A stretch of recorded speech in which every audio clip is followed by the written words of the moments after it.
I remember what one mentor told me. He said, John, it's like you have this mantra of ready, fire, aim, which is backwards. It should be ready, aim, fire. And you just, if you're ready, you fire. Maybe we should take some more time with the aiming. That's huge, right? Even just to take a breath, even in your ADHD brain when it feels like so boring and it's so much time. I bet if you record yourself and watch that back, it was only a split second, even though in your mind it felt like 5 million years to aim.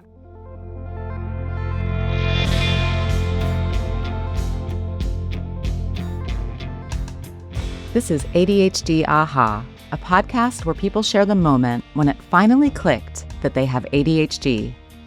My name is Laura Key.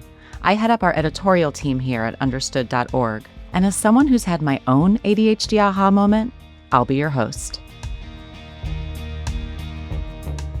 I am here today with speaker, magician, and redhead, John Michael Hinton. That brief bio coming from how you describe yourself on your website. Speaker, magician, and redhead. I love it. Welcome, John Michael. How are you? Thank you so much for having me. It's awesome to be here. So you moved around a lot growing up. Can we start there when you talk about what growing up was like for you? Yeah. So, I was born in the U.S., but in first grade, moved to Saudi Arabia. First through eighth grade was in Saudi Arabia, then in Missouri, then college in California. I've lived in Paris, France, Malaysia. I've lived everywhere. Saudi Arabia was kind of crazy. Third grade, not too many people look like me in Saudi Arabia with red hair and blue eyes. Yeah, third grade was the first Gulf War, when Saddam Hussein attacked Kuwait. So I got to carry a gas mask to school. Actually, I had a Scud missile land within a mile of my house. I once was in a terrorist drive-by shooting when we actually were doing magic. My dad also does magic. That's where I learned this. And we were entertaining the troops, and we were out there at their barracks afterwards, just kind of hanging out with them, when all of a sudden we heard a pop, pop, pop, pop, pop, pop. That's an intense way to grow up. I want to talk about what it was like growing up with ADHD, with undiagnosed ADHD, and then how you eventually came to get diagnosed with ADHD as a teenager. Yeah, so in Saudi Arabia, not too many psychiatrists and psychologists over there believe in ADHD. My parents, we worked for the Saudi Aramco, the oil company, my dad did. And my mom, actually, I remember she's told me this, that one time when we were visiting the U.S., she tried to get me diagnosed, but also this was in the early 90s, and the guy didn't know me, and he was just like, I think you just need to figure this out, lady. And so then I went back. My mom, dad were trying to figure out. They knew that I was super hyper, but also that I was having a hard time focusing. And it actually came down to, they realized if they gave me caffeine, I was calmer. I remember one time we ran out of Pepsi in the house, and my sister literally, who's 5 years older and the extreme opposite of me.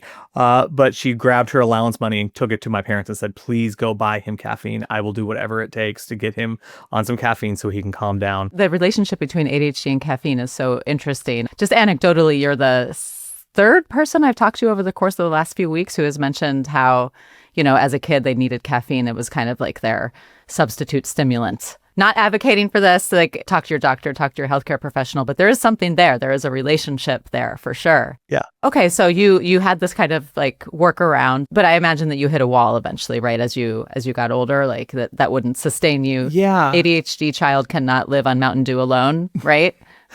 That's awesome. That's very scriptural. Luckily, I was given lots of smarts. I'm really intelligent, and so I coasted as much as I could through elementary. Middle school was hard, but I somehow got through. Ninth grade, I had a 1.7 GPA. I still remember one time trying to sleep in my English class, and one of the other students was ratting me out and like, teacher, he's sleeping. And she literally said, just let him sleep. It's easier. Oh. So my parents were trying to get me, some help. So in between my freshman, sophomore year, got me diagnosed, got me on meds, which I know everybody has their different path. Meds was helpful to me. I've been on all the different ones, and literally went from 1.7 to a 2.5, graduated with an accumulative of a 2.9. So was able to pull my grade way up. Actually, my sophomore year, it was, you say the aha moment. I remember my sophomore year, I'm on meds for a while, and I read my first novel. I remember telling my mom, like, this is so weird. It's like when I take my meds, it's like I only have 2 or 3 thoughts in my brain. And she was like, what do you mean? I'm like, well, normally there's so many. And you can't, but it's like everything was like, shh. Wow. Sometimes that was annoying because I missed all my thoughts. I like all my thoughts. But Yeah. for studying in a neurotypical directed environment, it was helpful. Do you remember what in particular you were struggling with leading up to that? Was it like you're talking about these middle school into early high school years? That's probably tons of executive function and organization, right? Well, I remember like my parents would work hours with me just to get math homework done or whatever done. But if I left it in my locker between hours, I wouldn't care. Middle school was so hard. And by the time my freshman year, I think I started self-sabotaging because I was tired of I don't know what's wrong with me, but obviously I can't do this. So I was like, well, screw it. I'm in control. If I'm going to fail, it's because I chose to fail, which is not healthy. But that's where I was my freshman year of high school. When you got to college, were you worried that you were going to fall into like kind of a spiral similar to high school? Oh, of course. Actually, halfway through college, I remember it was getting so hard. And so I went to the guidance counselor. And the guidance counselor at college literally, and I think she meant this as a good thing, but how it came out, she said, wow, I just can't believe it. You've made it this far. Oh. And to me, I was like, oh, I heard it as, you suck, obviously. I can't believe you're even in college. Yeah. And also, I stopped taking ADHD meds halfway through my freshman year because I ran out. And it was too much to figure out. Yeah. I was out of state. I couldn't think of how to go to a doctor unless it was an emergency. I couldn't think of how to make appointments. We joke in our household that we all need ADHD meds to remember to go get our ADHD meds. What has stuck with you about that experience in high school and college that was maybe is hard to shake when it comes to ADHD? I can't remember the proper term for this. My wife does all the research because my wife has ADHD. All three of my children have ADHD, and we've had many tears of what do we do? Yeah. And one of my biggest struggles is I feel like I suck all the time. Rejection, sensitivity, dysphoria. That's it. Yes. Yeah. Thank you. Yeah. I have that all the time. I literally have checks that haven't been put into my bank account sitting right. I have 4 of them right there that all I need to do now is open the app and do it. And for a normal person, it's like, just do it. I have 3 invoices on my computer right here that I need to write invoices and send them out. And all the time, it's just like, okay, you suck. And it just over and over, you just see that. And so that's just hard because that's not fun. Creative stuff is fun. By the way, is one of the best things I think that we can tell a lot of ADHD people is find something creative that you enjoy doing and then do it. My hours are creative. I'm one of the lucky. I literally set my hours. Most of the things I do are at night, so I get to go be the life of the party and get paid for it. Yeah. Who knew that was a thing? But somehow I pay my mortgage by putting on magic shows and speaking. And but also that means I have to put a ton. It's project driven. If you look at my job, it's I have to do this big thing here. Now I do have to do these other small things like math homework, like cashing checks, which that most people would hear that and be like, what do you mean you're not cashing checks? Because it takes executive function to do it, and it's harder. I get it. And until I need the money, Yeah. it's easier. Like, oh, it's just right there. I have the money. No, it's good. It's not on my bank account, which is so stupid. But it's So do you want to do some magic tricks now, or do you want to save that? Yeah, What do you I can think? totally do some now. Let's see here. I'm known in the magic community for what I do with Rubik's Cube, which, by the way, if you just go, I was on Penn and Teller's Fool Us. So if you can't see this, go onto YouTube. You'll find this trick that I'm literally about to do right now. So you can see this is mixed. Watch very carefully how to do this without getting in the way of the mic. And there you go. What? Okay, so what I just did for everybody listening, that was 20 moves in a second. Here, let me show you what I mean. That's 1, 2, 3, 4, 5, 6, 7, 8, 9, 10, 11, 12, 13, 14, 15, 16, 17, 18, 19, 20. So right now, you can verify we are 20 moves away. He's done 20 moves on a Rubik's Cube. It's all mixed up. Okay, and now here we go. 20 moves in a second. You'll probably hear every move. Watch. Listen. There it is. 20 moves in a second. And now the Rubik's Cube is perfectly like all the blues on one side, all the whites on one side, the green, the red.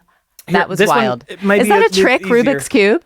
No, it's a normal Rubik's Cube. I'm just a geek who practices way too much. I love magic so much. It's so cool. Well, here's this one. This one's fun. This one's more magical. That's skill. I have a little bit of cash. And what are these? What are these? I'm These showing are you $1 bills. and Okay. front and back, right? Like this is legit. I'm not cheating This yet. real money. Yeah. George Here, look, Washington.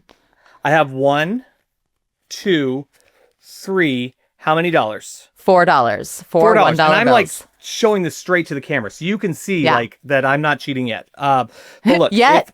if I snap, Okay. here I have to give really good. Here I'll go closer to the camera so you can see. If I just, oh man, it has to be here. I'm going to stand up so you can see the Okay. whole thing. He's standing All up. right, Okay. here we go. Yeah, He just like snapped. that. Those And then look, $1 what is bills that? just became $100 bills. Yeah, and that's front and back, right? Like that's Benjamin Franklin. We're much bigger fans of him. Which John now look, that Michael. is 100, 200, 300. That is $400. So wait a minute. You don't need, it's okay that you don't remember to cash your checks because you can do that. If only this wasn't an illusion, that would be awesome.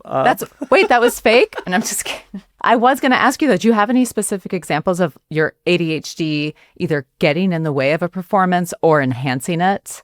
Like while you're in the moment? Because I've studied it, because I've done it, I love improv, and improv and ADHD go hand in hand because we have so many things that we're thinking of all the time. It's just picking the right one. And so honing in that improv, honing in that creativity. There was once when I was on stage, and so every show is a good show. I mean, almost every show. Because the show must go on, I figure it out. But there was this one show, one of the greatest shows I've done in the last 10 years. The audience was in my hand. It was there was probably 3,000 people there, like, and everybody was just hanging on every word. It was fun. Wow. In the middle of it, I do this dollar bill trick, and my wife is my camera person, and she's seen this trick Really? over and over. Love She that. knows what's supposed to happen. And so in the middle of it, I literally grab my hair, and if you're not looking at this, my hair, I don't know how many inches is that? That's like 5 inches. Yeah, 5 That's inches. it's like a Louboutin. All right. Yeah, it's crazy and weird. But literally, I just grabbed my hair in the middle of it, and I started doing this. And my wife's like, "What is he doing?" And then it's like Moses with the Red Sea. We split it, and I looked at the camera with the biggest eyes I possibly could, and then I grabbed the bill and I did the magic motion, and then I did all. And my wife was like, "What are you doing?" And then I, fixed my hair, and it was stupid. Absolutely stupid. So random. Yeah. Completely right. My wife was like, "What made you think to do that?" And I was like, "I don't know. It sounded fun." Did it get a reaction? The audience lost it. Like everybody was now to the point that after I did that once on a whim, it's in every one of my shows. In fact, I did this trick on TV just so I could do this hair split. And that was simply because I was in the moment. I was like, this sounds like fun. Luckily it worked. Because playing with your hair all is awkward. So the impulsivity working in your favor in this line of work. Were you a class clown growing up? I wanted to be a class clown, but I wasn't. I was the annoying Aw. spazzy kid. I used to work with youth, and two the other youth leaders were talking recently. One of them is still one of my best friends. The other one, I hadn't heard from him in 10 years. And so he called the other guy, the guy I haven't heard from forever, called my best friend, and he was like, "Hey, do you remember that spazzy redheaded kid who did some magic tricks? Dude, I just saw him on Penn and Teller Fool Us. Apparently he's been on there a couple times. Dude, he got good. Like he's a spaz and he's weird, but he got good." And that's what everybody remembers me as. Yeah. If you saw me the first 3 years of my 6-year journey in college, because I needed all the time in college. If you knew me the first 3 years and then you talk to people who knew me the last 3 years when I had a little more maturity and I figured out some more stuff, you would think they were describing different people. Interesting. Halfway through college is when I really started. I had some good mentors who were like, "Dude, maybe let's work on this. Maybe let's work on this." And honestly, that's one of the best things is having people, because we don't know how to self-regulate. Yeah. Having those people to say, maybe try this instead, that you trust. That was a huge eye-opener for me. Were these mentors are these like life skills mentors or magic mentors, like professional Life mentors? skills. Life skills for sure. Well, Did you seek them out or did they find you? I don't know how that would. Maybe both. Some people are like, dude, let me help you, buddy. I did seek them out because of that rejection dysphoria thing that you got said. It. Yeah. I also heard this, and I know every ADHD person has heard this. He has so much potential, but, and I was tired of hearing that. And I was tired. So I'm like, well, apparently I have all this potential, but I don't know how to get there. And so I started looking at people who I admire, like, how did you get there? How did you get there? Well, maybe not do this, or maybe try this, or maybe, and I remember in college early, I would say, well, one day I'll be able to be like this. Like, and I even was trying to just speak that into myself, to the point that I remember a friend of mine was like, maybe just try to be it instead of saying, well, one day. And it was me apologizing. It was me trying to, that rejection dysphoria, like, I know I'm not good right now, but someday, just hold on, I'll be okay. Yeah. And then now that I have a little more maturity, honestly, I love recognizing it in other people and pouring into them. I remember there was this kid when I was a senior in college, and people just could not stand him.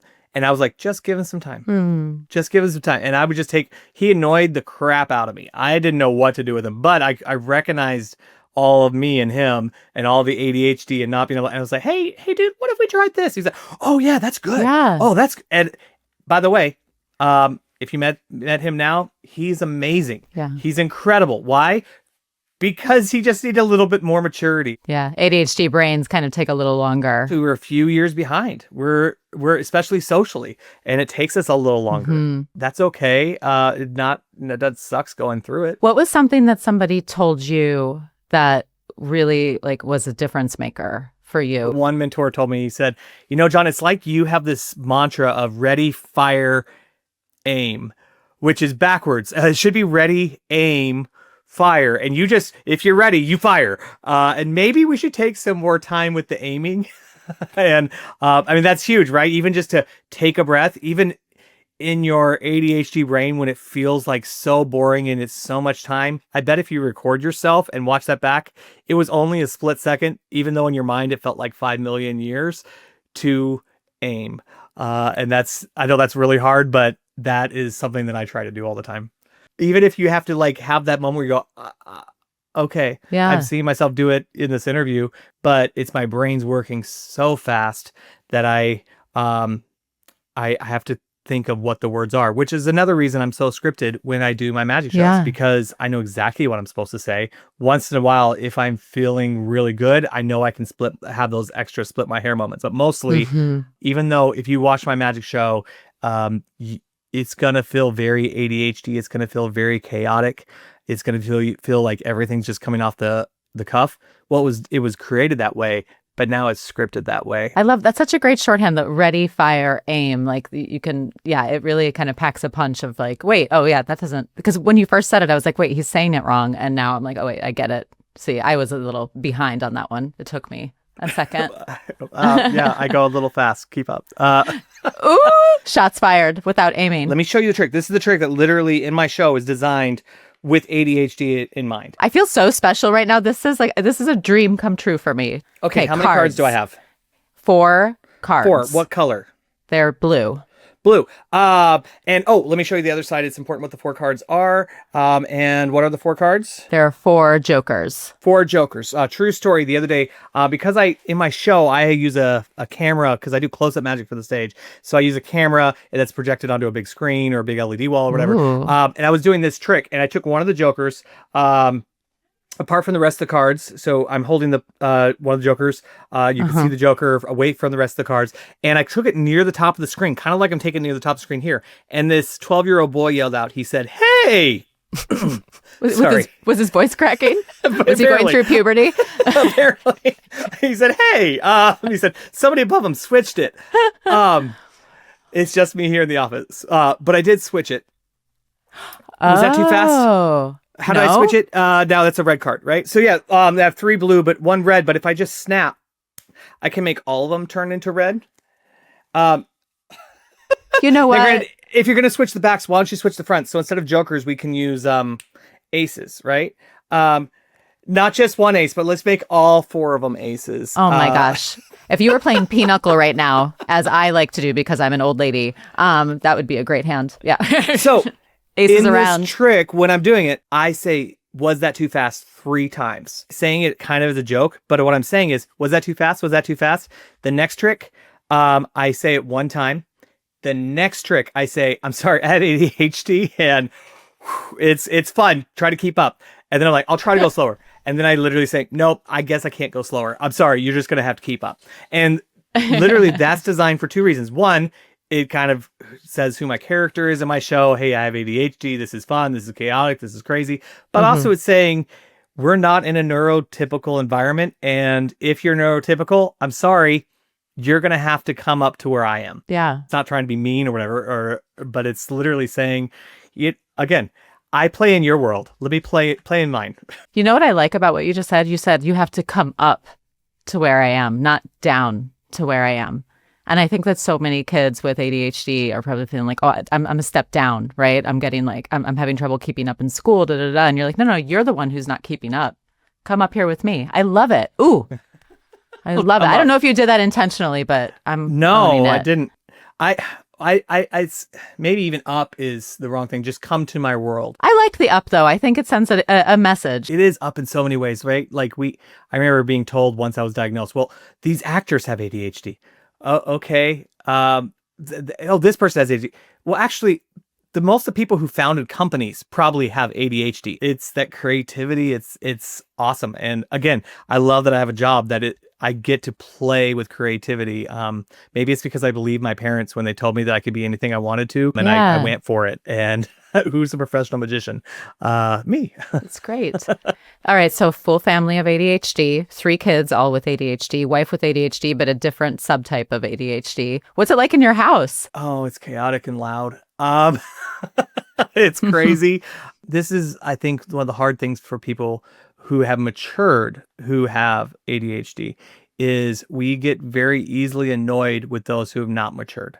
Because I think we recognize the things that we don't like about ourselves, that we were rejected for or whatever. And so my older kids to my youngest, they're just like, come on, Jude. Nope. Jude, I get it. You want to run around. I used to too, but you have to sit down. And it's like, hey, let us parent. You were just like that. Well, I know I was, but it's just, we're trying to eat dinner. I'm like, uh-huh. And then they're like, I just want him to be quiet. Oh my goodness. Da, da, da. And you're like, okay, now you're being loud. But I'm being loud appropriately. No, you weren't. But I'm glad you thought so. And then, of course, my wife and I are being really loud. But again, we recognize how other people need to mature. And it drives us nuts. And that's a lot with at least the siblings in my household is because I have a 16-year-old daughter, a 14-year-old son, and a 6-year-old son. Wow. And so, they try with their brother, but my daughter often just will check out. Like, I just can't handle him right now. Someday when he is ready to mature, man, his older brother is going to be perfect for him. Is there a message that you want to send out to, and I'm going to put this in quotes, to all the spazzes out there? It's really hard because when you are somebody who thinks you suck every day, you have to stop believing the lies. And actually in my show, I say that is, look, you need to stop believing the lies. And whatever those lies are, the person who lies to me the most is the guy who watches me brush my teeth every morning. It's me. It's not some creeper dude in the mirror.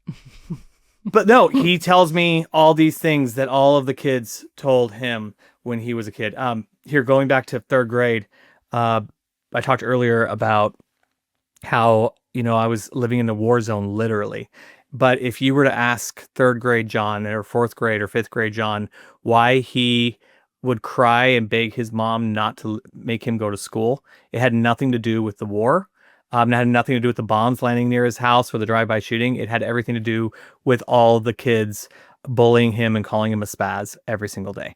To the point that, honestly, not to get too dark, but I had self-harming thoughts in elementary school, in middle school, in high school, and just a few years ago. It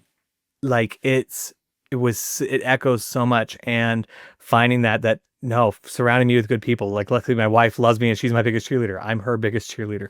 And just finding that community where you can say, okay, even if I don't believe it right now, I know my wife believes it. She literally put on my mirror. She printed out something that says, "Shut up, you look great." I love that. So that while I'm brushing my teeth, I can look at that and like, okay, I don't know if I believe it, but if today I'm going to believe her. And that's sometimes what you have to do is say, can I make myself better? Yes. Can I work out? Can I work out my mind? Can I do all this? Yes. But sometimes you just got to stop believing the lies. And maybe if you can't believe it for yourself, take other people's belief about you. Well, that was gorgeous. I'm really grateful. John Michael, your website is johnmichaelhinton.com. Yes. Or you can find it by going to johnismyfriend.com johnismyfriend.com. I love it. I love it. At my show, I give out friend stickers. I literally ask people to be my friend, and I then give them a sticker that says John is my friend, because I grew up with not that many friends. And so if I can be somebody's friend, that'd be great.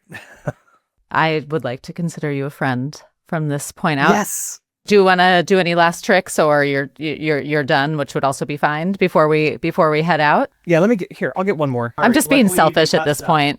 Here, we'll take just one card, and I'm going. All right, what do we got? You're gonna have to describe what I'm doing. Okay, a red card. He's got a hole puncher, and you can see the hole, and it's a real hole, right? Like there's a real hole. I see him moving his hand behind it. Okay. Here, I'm not gonna just do one. I'm gonna do 4. And can you tell everybody, where am I punching the 4 holes? In the 4 corners of the card Here, and I see it it near the mic so you can hear.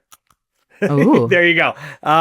So 4 holes. Watch very carefully. The first one goes just like this. Stop. He just covered up. It over to here. He's making holes with his. Wait, he no longer has the hole puncher, and the hole in the top from the first corner to there to the second middle. One we can slide from the bottom Stop here it. all the way up to between the other 2. Stop your face. Okay, this is. Now some people think I have like an extra puncher on my finger. So No. look, I'll just pull it off here, and I can throw it on. Now, but wait, this is now an impossible object because it didn't start up here. Do you remember where the hole started? They started in the 4 corners, right? In the 4 like corners. where they're at right now. Stop it! And now they're back Then there. No. Remember, they're up here. They're up here on the thing. What is this? You might need. I don't know if we could describe that one. Damn for you, listeners. time child! How did this work? Oh my gosh. Magic. This just made my day. John Michael, I'm so grateful that you came on the show today. This was so much fun. And also, like, it's fun, but like also your story is very it's very poignant and very important too. So I want you to know that I take you seriously, and I think you're hilarious. I think both exist at the same time. Yes. Goal. Just really grateful that you came on the show today. This was a blast. Thank you. Thank you for having me. This was a really good time.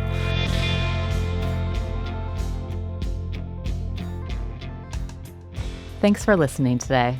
As always, if you want to share your own aha moment, email us at adhdaha@understood.org or send a message to our voicemail inbox. You'll find a link in the show notes along with resources and links to anything we mentioned in the episode. This show is brought to you by understood.org. Understood.org is a nonprofit organization dedicated to empowering people with learning and thinking differences like ADHD and dyslexia. If you want to help us continue this work, donate at understood.org/give. ADHD Aha is produced and edited by Jessamine Molly. Say hi, Jessamine. Hi, everyone. And Margie DeSantis. Hey. Samaya Adams is our supervising producer. Video is produced by Calvin Knee and edited by Alyssa Shea. Our theme music was written by Justin D. Wright, who also mixes the show. Brianna Berry is our production director. Neil Drumming is our editorial director. From Understood.org, our executive directors are Scott Koshier, Seth Melnick, and Jordan Davidson. And I'm your host, Laura Key.